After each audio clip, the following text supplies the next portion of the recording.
নোয়াখালী জেলার সেনবাগ উপজেলায় আজ 20শে মার্চ বিকেলে সেনবাগ প্রবাসী কল্যাণ সংস্থার পক্ষ থেকে পৌরসভার বিভিন্ন মসজিদের প্রায় 100 জন খতিব, ইমাম ও মুয়াজ্জিনদেরকে পবিত্র মাহে রমজান উপলক্ষে হাদিয়া প্রদান অনুষ্ঠিত হয় সেনবাগ বাজার কেন্দ্রীয় জামে মসজিদে।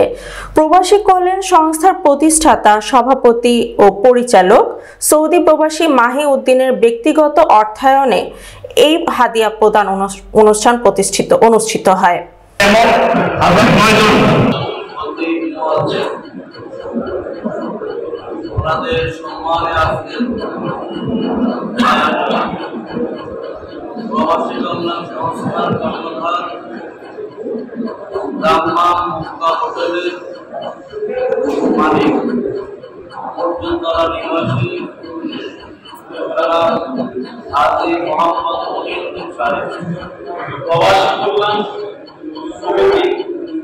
আমাদের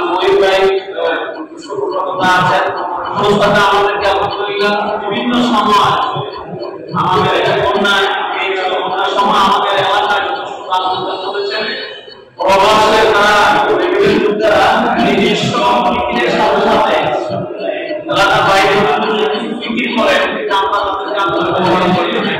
আল্লাহ কিছু বান্দা যারা এই সময়ে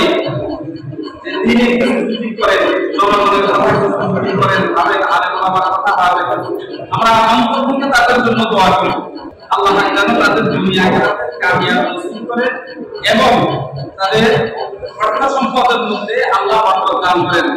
জনাব মুহিউদ্দিন সাহেব, যিনি প্রবাসী কল্যাণ সংস্থার প্রতিষ্ঠাতা এবং পরিচালক, 5 বছর সংস্থার বন্যার আগে থেকেই আমরা বিভিন্ন মসজিদ, মাদ্রাসা এবং অসহায় গরিব পাশে এই সংস্থার কাজ করে যাচ্ছে। সমাজ